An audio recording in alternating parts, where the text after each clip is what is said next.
తెలంగాణ రాష్ట్రం అభివృద్ధి చెందిందా లేదా అనేది మనం చర్చించుకోవాలనుకుంటే తెలంగాణ రాష్ట్రంలో ఉన్న గిరిజనుల నివాస ప్రాంతాలకు రవాణా సౌకర్యము, తాగునీటి సమస్య పరిష్కారము, పిల్లలు చదువుకోవడానికి పాఠశాలలు ఏర్పాటు చేసినప్పుడే నిజమైన తెలంగాణ రాష్ట్రం యొక్క ఉద్దేశము నెరవేరినట్టు.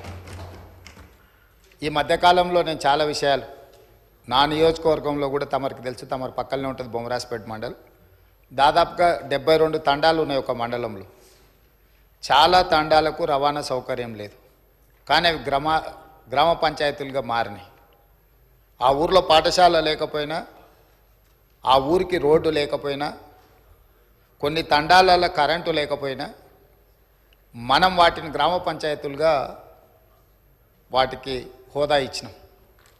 అందుకే ఈ ప్రభుత్వం నిశితంగా గమనించి ఈ తెలంగాణ రాష్ట్రంలో ఉన్న అన్ని తండాలలో గ్రామ పంచాయతీలుగా రూపాంతరం చెందిన, గతంలోనే గ్రామ పంచాయతీలుగా ఉన్న తండాలకు ఖచ్చితంగా తండాల నుంచి మండల కేంద్రానికి 100% బీటీ రోడ్డు వెయ్యాలి అని మా ప్రభుత్వం నిర్ణయం తీసుకున్నది.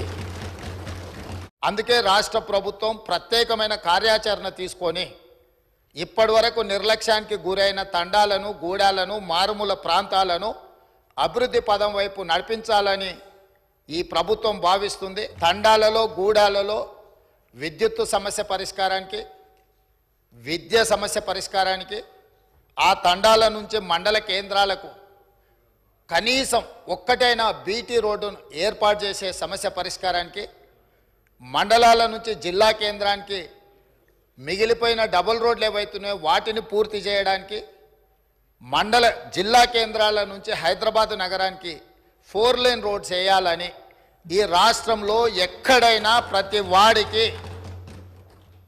ఒక మంచి రవాణా సౌకర్యం ఏర్పాటు చేయడం ద్వారా ఇవాళ పేదవాళ్ళు కష్టపడి వాహనాలు కొనుక్కుంటున్నారు, కానీ సొంత ఊరికి పోవాలంటే రోడ్డు ఉండడం లేదు. సైకిల్ మోటార్ల మీద పోయి గుంతలలో పడి కింద పడి భార్య పిల్లలతో పోతూ ప్రమాదానికి లోనై చనిపోతున్నారు.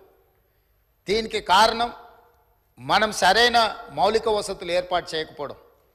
అందుకే రాష్ట్ర ప్రభుత్వం ప్రత్యేకమైన కార్యాచరణ తీసుకొని ఇప్పటి వరకు నిర్లక్ష్యానికి గురైన తండాలను, గూడాలను, మారుమూల ప్రాంతాలను అభివృద్ధి పదం వైపు నడిపించాలని ఈ ప్రభుత్వం భావిస్తుంది.